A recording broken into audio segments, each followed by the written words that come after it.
Salam Nusantara, salam merah putih. Dalam video kali ini ya, saya ingin menyampaikan sebuah pandangan ya, sebuah tesis ya, yaitu yang berhubungan dengan kehidupan berbangsa dan bernegara.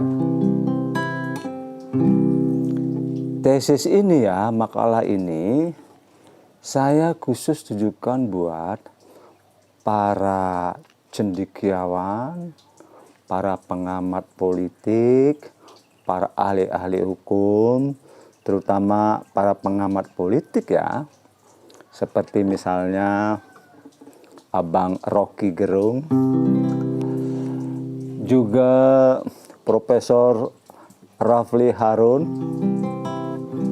juga Profesor Ikra Nusabakti, kemudian juga para pengamat politik favorit saya seperti Bung Adi Prayitno, terus Bung Mr. Q Bung Kodari, juga para pengamat politik wanita yang saya kagumi ya, ini yang saya pikir ibu ini memang cerdas sekali ya, itu Ibu Irma ya, politisi Nasdem ini ya. Juga tesis ini saya peruntukkan buat ini ya, para rektor ya, para rektor seluruh Indonesia ya.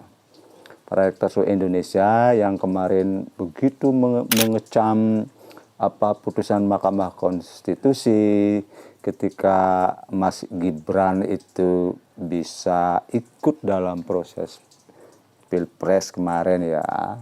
Jadi video ini, tesis ini saya persembahkan dalam rangka untuk memperingati Hari Kemerdekaan Negara kita ya, 17 Agustus 2025 yang ke-80.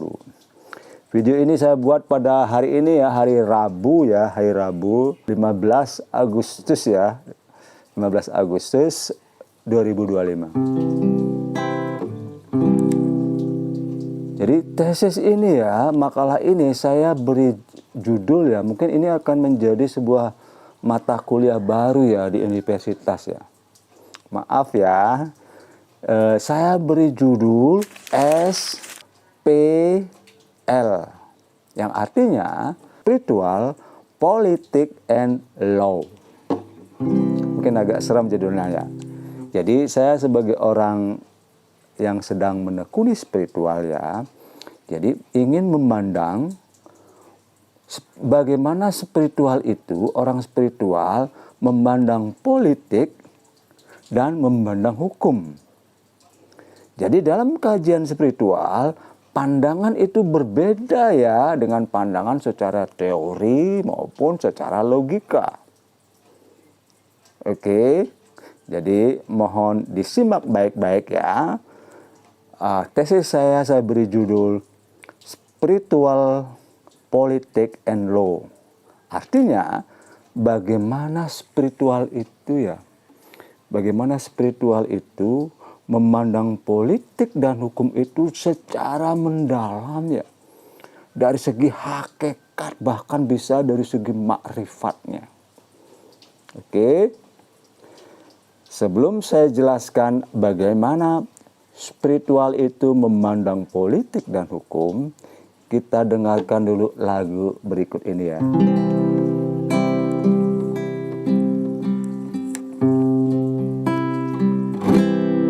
Indonesia, tanah air hamba, pusaka abadi nan jaya. Indonesia sejak dulu kala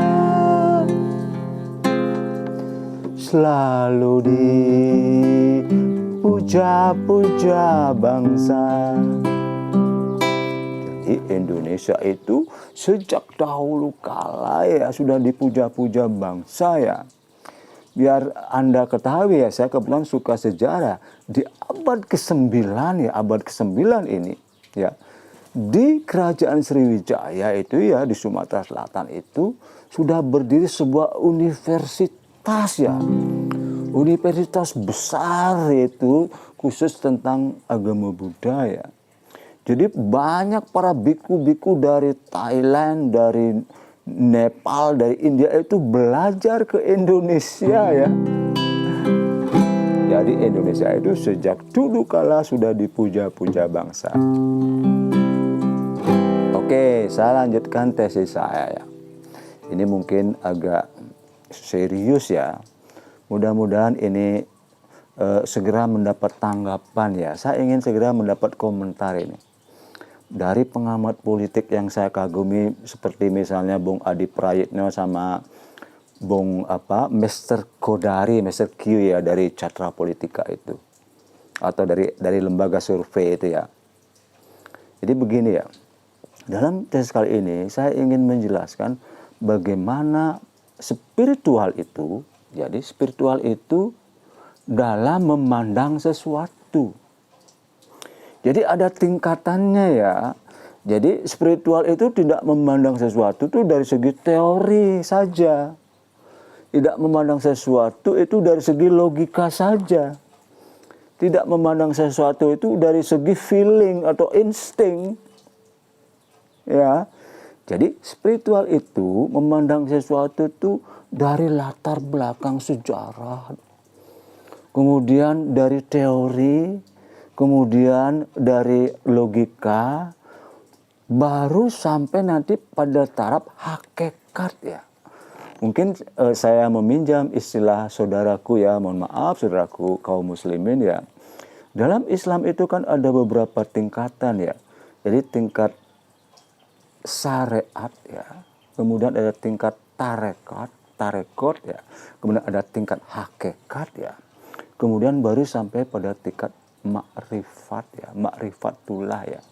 Mungkin dalam ilmu tasawuf ya, saya sedikit juga belajar, saya suka belajar dengan kiai-kiai muslim ya, saya sempat belajar dengan Kiai Buya Asy'ari Asy'im ya tentang ilmu kolbu ya. Saya belajar dengan beliau. Jadi menurut saya saya orang spiritual ya. Kita memandang sesuatu itu harus secara mendalam ya. Jauh ke dalam. Jadi memandang sebuah kebenaran itu kebenaran yang sejati. Jangan kebenaran yang hanya tampak di mata atau pikiran. Hakikat sebuah kebenaran itu apa? Makrifat sebuah kebenaran itu apa? Oke. Saya awali dulu ya. Saya memberi contoh ini ya. Hal yang sangat mendasar, yang sangat umum ya. Di dunia hukum, di dunia politik, di dunia akademisi, di dunia seperti saya seorang saya sebulan seorang lawyer ya, praktisi hukum ya. Jadi saya juga punya pengalaman bagaimana hukum itu diterapkan di Indonesia. Jadi sekali lagi saya ulangi ya, dalam saya ingin membahas lebih dahulu hal mendasar tentang masalah, coba ditebak, yang paling mendasar ini di dalam dunia politik, dalam dunia hukum apa? Yaitu masalah demokrasi.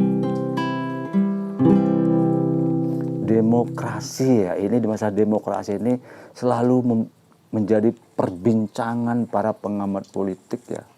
Baik di kampus, di universitas, di media massa itu orang selalu membicarakan, wah ini bertentangan dengan demokrasi. Wah ini anti demokrasi, ini anti konstitusi, ini anak haram demokrasi, anak haram konstitusi. Yang lagi viral belakangan ini ya. Jadi saya mencoba ya melihat demokrasi itu dari sisi spiritual. Nanti akan panjang ya. Nanti akan panjang misalnya nanti tentang Mahkamah Konstitusi, tentang pemakzulan wakil presiden, itu nanti efeknya ke sana ya. Bagaimana kita melihat peristiwa-peristiwa politik yang di Indonesia seperti isu ijazah palsu Bapak Jokowi dan isu-isu lain ya. Dari sudut spiritual ya. dari sudut hakikat dan makrifatnya.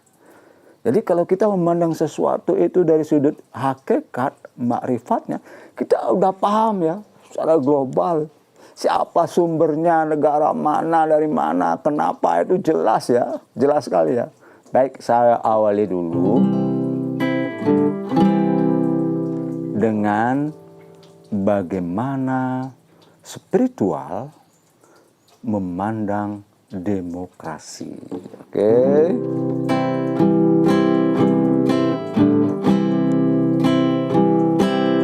Di sana tempat lahir hamba, dibuai dibesarkan bunda, tempat berlindung di hari tua, sampai akhir menutup mata. Benar-benar sebuah lagu yang menyentuh ya. Bagaimana dia menciptakan lagu Indonesia Tanah Airku ini ya. Alam merah putih. Oke, kita lanjutkan ya. Ini biar tidak terlalu panjang videonya ya. Saya cut dulu di sini. Nanti saya akan jelaskan pada part berikutnya, yaitu bagaimana spiritual memandang demokrasi dari segi hakikat dan dari segi makrifatnya ya, dengan memberikan contoh-contoh real yang terjadi di dunia ini. Oke, sementara sekian dulu. Saya ingin komentar ya dari para pengamat politik ya, terutama dari Bang Rocky Gerung, Bang Profesor Ikra Nusabakti, kemudian mungkin dari Denny Siregar, Ade Armando, para pegiat sosmed ya. Oke, sampai di sini dulu. Bye-bye. Salam Nusantara.